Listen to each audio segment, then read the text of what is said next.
Hola niños y niñas, ¿cómo están? Espero que se encuentren muy bien, que ustedes y sus familias como siempre estén a salvo y tranquilos en sus casas. Vamos a empezar la clase de hoy. Para eso les comento que igual nos vamos a ir saltando varias actividades del libro, ya que los contenidos a veces igual son simples y no es necesario repasarlos con tantas tareas y como saben, cuando estábamos en el colegio podemos avanzar mucho más rápido en las actividades, hacer varias en una clase. Pero en el contexto en el que estamos no puedo yo mandarle 10 tareas para la casa por cada clase, así que prefiero saltarnos algunas para poder ir avanzando, ya que, bueno, es mucho más lento trabajar de esta manera y tenemos que tratar de pasar los contenidos más importantes del año, ¿ya?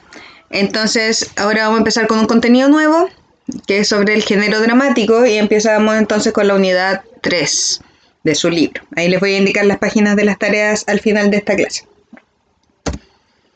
Entonces, el género dramático, ¿ya? Aquí les puse una cita de un famoso dramaturgo, ya un escritor muy famoso de obras de teatro, que se llama Federico García Lorca, que también es un poeta muy importante, ¿ya? Y él dice que el teatro es como la poesía que se levanta del libro y se hace humana. Y al hacerse humana, habla, grita, llora y se desespera. Ya el teatro ha sido muy importante a lo largo de la historia de Occidente, como vamos a ver más adelante. Entonces, primero que nada, ¿qué es el género dramático? Es uno de los 3 géneros literarios definidos desde la antigüedad, desde Grecia antigua, ¿ya? Junto con el género lírico, que es la poesía, y el género narrativo, que son todos los cuentos, novelas, mitos, leyendas, etcétera. Todo lo que tiene que ver con contar historias es el género narrativo. Entonces el género dramático es uno de esos 3. Lírico, narrativo y dramático. Son los 3 más importantes. Incluye todo tipo de obras que se escriban con la finalidad de ser representadas en un escenario. Por eso se ha llamado la más elevada de las representaciones, pues no necesita intermediario. ¿Ya qué quiere decir esto? Desde siempre se ha considerado el teatro como una de las más elevadas de las representaciones artísticas. ¿Ya? ¿Por qué? Porque implica la representación física, o sea, por actores, de algo que se escribió. ¿Ya? Entonces se escribe una obra dramática y luego esa obra es interpretada por actores frente a un público. Entonces por eso se siente como la más elevada, porque no necesita ningún intermediario, nada la separa de los receptores, ¿ya? Entonces el género dramático son todas las obras que están hechas para ser interpretadas en un escenario, representadas. ¿En dónde se originó el género dramático? Bueno, su origen es en Grecia, como les decía anteriormente, aproximadamente en el siglo V a.C., junto con todos los 2 otros géneros, junto al narrativo y el lírico, ¿ya? Y se originó en las celebraciones de que las personas hacían al dios Dionisios o Baco, en las que las personas se disfrazaban y hacían bailes y cantos para honrarlo. Ya, a estas celebraciones se les llamaba titirambos. Entonces, las personas de la antigua Grecia, siglo V a.C., o sea, 500 años antes de que naciera Cristo, 2570 años atrás, ya las personas creían en este dios Baco, que era el dios como de la fertilidad y de la vida. Entonces lo celebraban, por ejemplo, cuando llegaba la primavera, hacían una celebración porque habían dejado atrás la muerte y venía como la época de fecundidad, de nacimiento de las plantas, de los árboles, de los alimentos, un clima más agradable, ¿cierto?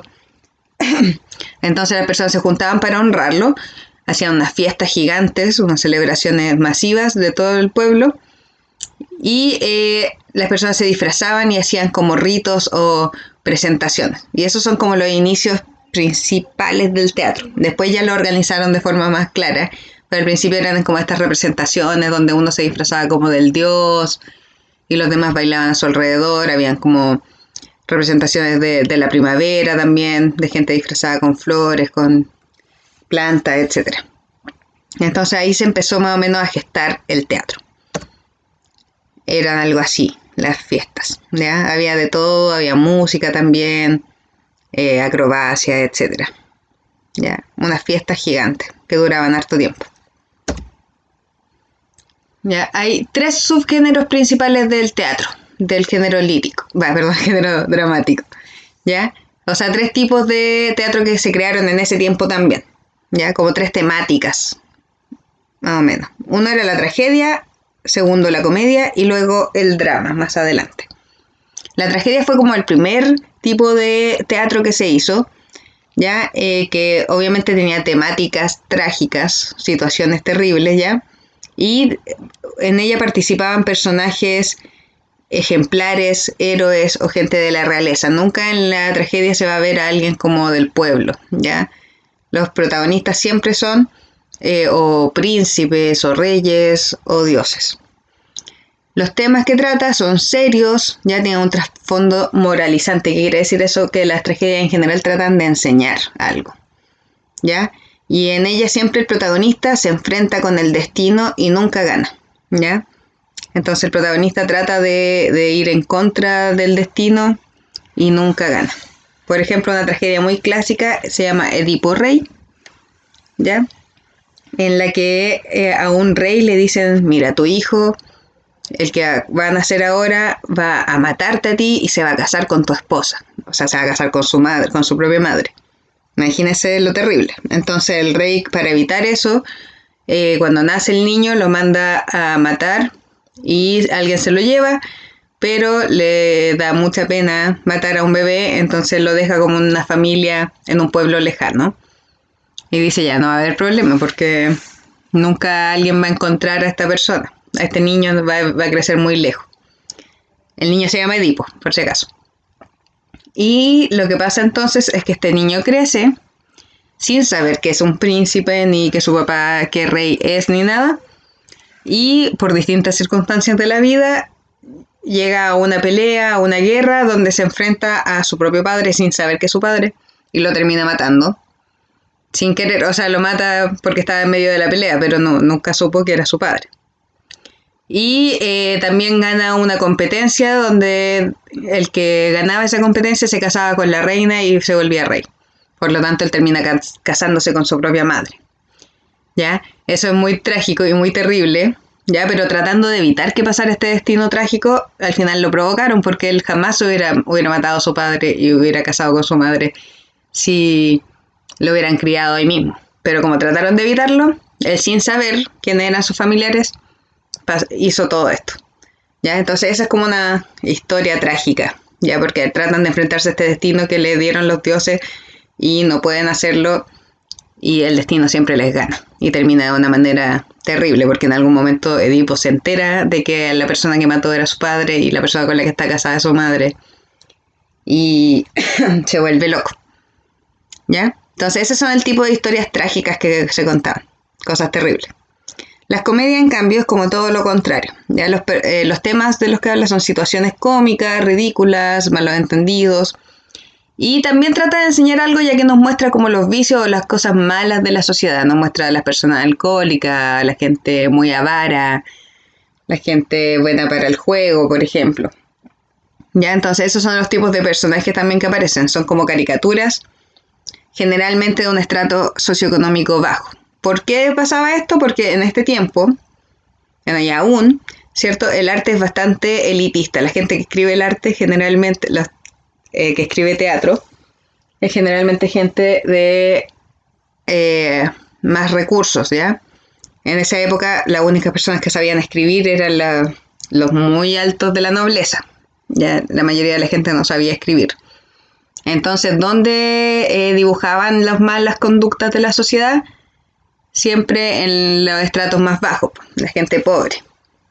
Porque no podían hacer como que los reyes o la nobleza tuviera malos hábitos, ¿ya? Aunque obviamente sí los tienen. Ahora, por ejemplo, que ya es un poco más popular, vemos en la comedia o en humoristas hablando de los políticos, de la gente con más dinero, como gente que también tiene defectos y cosas negativas. Pero en esta época, como lo hacía el arte, lo escribía la gente con más dinero, siempre eran personajes del estrato económico bajo, ¿ya? Pero no es verdad realmente, es una caricaturización. Ya, entonces, la comedia trata de hacer reír, pero también nos enseña a través de estos ejemplos de gente que hace las cosas mal y que tiene malos hábitos, entonces la gente puede reírse de ello y saber que es algo negativo. Y el lenguaje que usa también es más vulgar y relajado, no como en el otro que hablan todos muy formalmente. Y luego llegó el drama, más adelante, históricamente fue un poco después, y aquí se tratan de mezclar un poco los temas trágicos y cómicos. Tratan de representar la vida de una forma un poco más realista, ya que en la vida real no es toda la gente con plata buena y seria y formal, y no toda la gente sin plata es más vulgar o tiene defectos, sino que hay una mezcla de ambas cosas, ¿cierto? Nos pasan en la vida cosas trágicas y también cosas cómicas, entonces se asemeja un poco más a la realidad. Y los personajes también, por lo tanto, son más normales, gente común y corriente a la que le suceden cosas buenas y malas y que actúa de forma buena y mala dependiendo de su crianza, etcétera, pero no es tan blanco y negro como la tragedia y la comedia. Y su lenguaje también es más cercano a la realidad, depende mucho del contexto socioeconómico como los personajes hablan. Así que el drama es como una mezcla de ambos donde trata de ser un poco más realista. Ahora vamos a ver la diferencia entre el concepto de obra dramática y obra de teatro. Ya se los dije un poco antes. Ya, pero la obra dramática, cuando uno dice una obra dramática, es la parte escrita, la versión escrita. Algo así como el guión de una obra de teatro. Ya es la parte escrita donde aparecen los diálogos y que es escrita por un personaje que se llama dramaturgo. Así se le llama al escritor, como a una persona que escribe poesía se le llama poeta. A una persona que escribe obra dramática se le llama dramaturgo. ¿Ya? Y a la capacidad que tiene de ser representada se le llama virtualidad teatral. ¿Ya? Porque cuando uno escribe una obra dramática, la escribe de cierta forma para hacer más fácil que después sea actuada. Para que alguien la tome y diga, oh, qué buena obra. Voy a hacerla en un escenario para mostrarla al público. ¿Ya? Y la obra de teatro es la parte actuada. ¿Ya? Entonces yo escribo una obra dramática y después alguien la interpreta como una obra de teatro. La obra de teatro entonces es la parte actuada, la representación sobre un escenario de la obra dramática. ¿Ya? Y estas obras las comanda un director de teatro. El director es el que toma el guión que hizo el dramaturgo y lo transforma a un aspecto físico y real en una obra de teatro.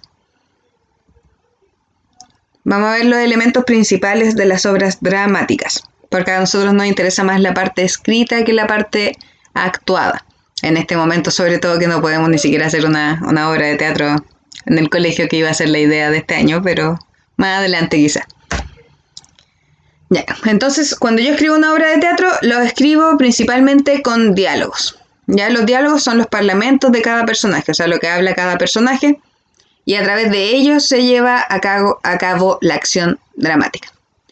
Aquí no existe un narrador como en los cuentos que nos cuente la historia. Por eso los diálogos de los personajes son fundamentales para hacernos entender qué está pasando. ¿Ya? Entonces, por ejemplo, acá no existe alguien que diga Pedrito fue a comprar y se sintió muy triste porque se acordó de cuando su mamá lo retó, no sé. No existe alguien que nos cuente eso, entonces tenemos que poner Pedro, : no puedo dejar de pensar cómo mi mamá me retó el otro día.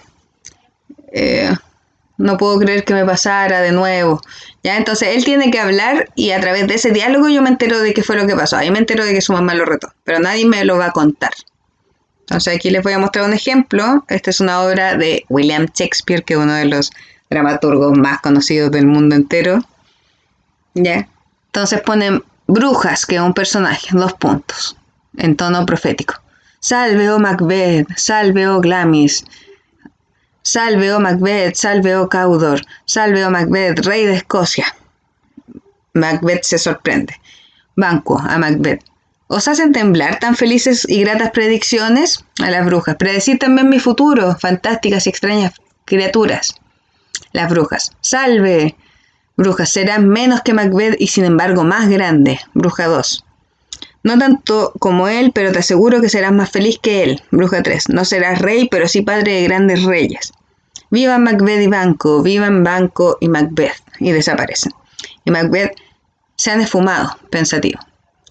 ¿Ya? Entonces aquí, a través de los diálogos, nos vamos enterando de qué pasa. Sabemos que hay unas brujas, sabemos que Banquo les habla, y las brujas le responden, y después Macbeth nos dice, se han esfumado. Por si alguien no entendió que cuando ellas salieron del escenario, porque se imaginan, esta es una obra, entonces se imaginan, ellas están ahí, cuando salen del escenario, él tiene que decir, se han esfumado como para mostrar que fue algo mágico. Entonces, a través de los diálogos, que se escriben así, ya con mayúscula y negrita, el nombre del personaje y después lo que dice. Y también tiene las obras dramáticas, tienen acotaciones. ¿Qué son las acotaciones? Son indicaciones que da el dramaturgo para representar la obra. Se escriben a lo largo del guión a lo largo del guión entre paréntesis y pueden servir para indicar movimientos, tonos de voz, iluminaciones, uso de objetos en escena, etc. Ya, entonces yo cuando estoy escribiendo una obra de teatro, una obra dramática, y que yo sé que la van a representar en un escenario algún día, les escribo como indicaciones a los actores de cómo tienen que moverse, de si tiene que entrar alguno o salir de la escena, si tienen que usar algo que haya en el escenario, una mesa o algo, ¿ya? De cómo tienen que hablar, si es con un tono alegre, si es con un tono de rabia, etcétera. Algunos escritores, algunos dramaturgos ponen muchas acotaciones o muy detalladas y otros las ponen más simples. Aquí vamos a ver ejemplos. También habían en el anterior, pero vamos a ver otro. Este es de Romeo y Julieta, que me imagino que conocen la obra, que se trata de dos jóvenes que se enamoran y son de familias que se odian. Y luchan mucho por estar juntos y finalmente planean algo, ¿ya? La idea era que Julieta se iba a tomar una medicina o una poción que le iba a permitir parecer como que estuviera muerta, pero en verdad estaba viva. Y ella le escribió una carta a Romeo y le dijo, oye, esto es lo que voy a hacer, voy a tomarme esta medicina, así que tú llegas después y nos vamos juntos, nos escapamos de toda esta situación. Pero a Romeo nunca le llegó esta carta.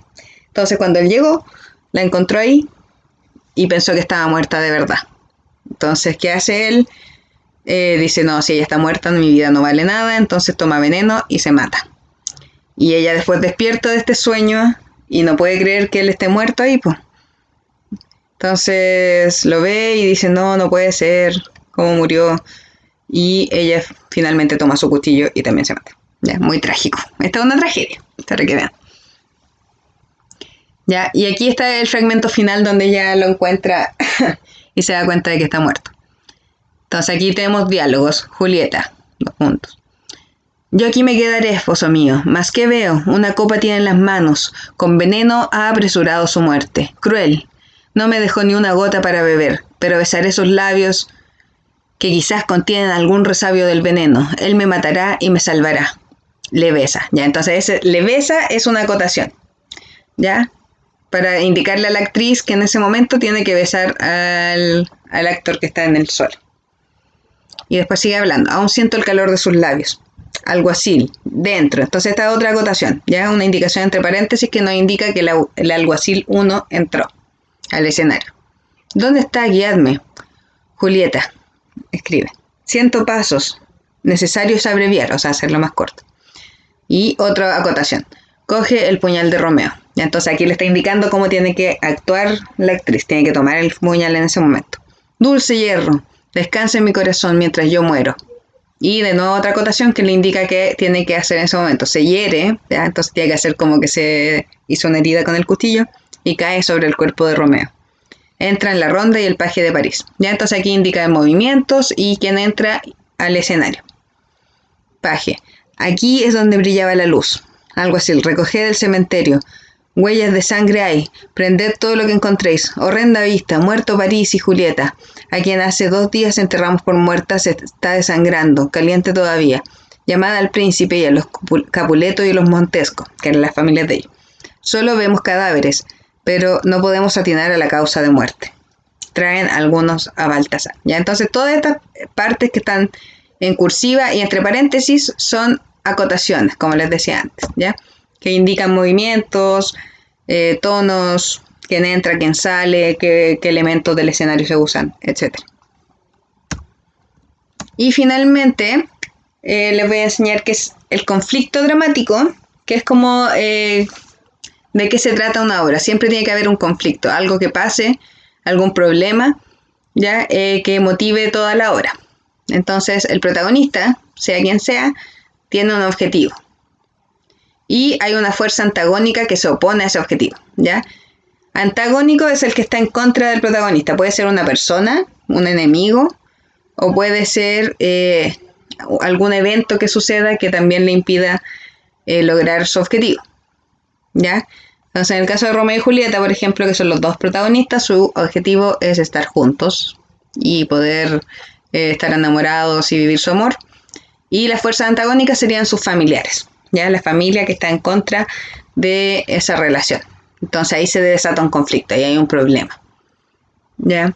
En cualquier obra, en cualquier película existe este tipo de conflictos, ¿ya? En una película de superhéroes es lo mismo, está el superhéroe protagonista que quiere lograr algo, salvar el mundo, ser el mejor superhéroe, ser buena persona, lo que sea, y existe un enemigo o una fuerza antagónica que va en contra.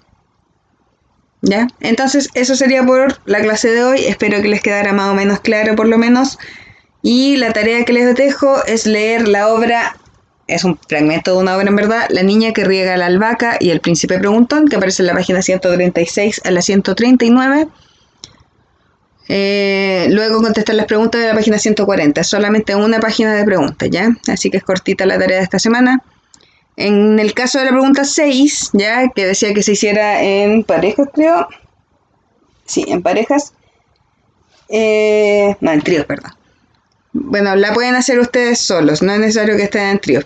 Ya en la primera parte decía que deben que identificar qué pasa después de que el príncipe se disfraza de guatero. Entonces ya escribir ahí en el cuaderno qué pasa después de que el príncipe se disfraza. Después escribir 2 razones por las que Irene no vuelve a salir. Y luego comentar, o sea, dar su opinión sobre si creen que la decisión que tomó estuvo bien o no, ya si están de acuerdo o no con esa decisión.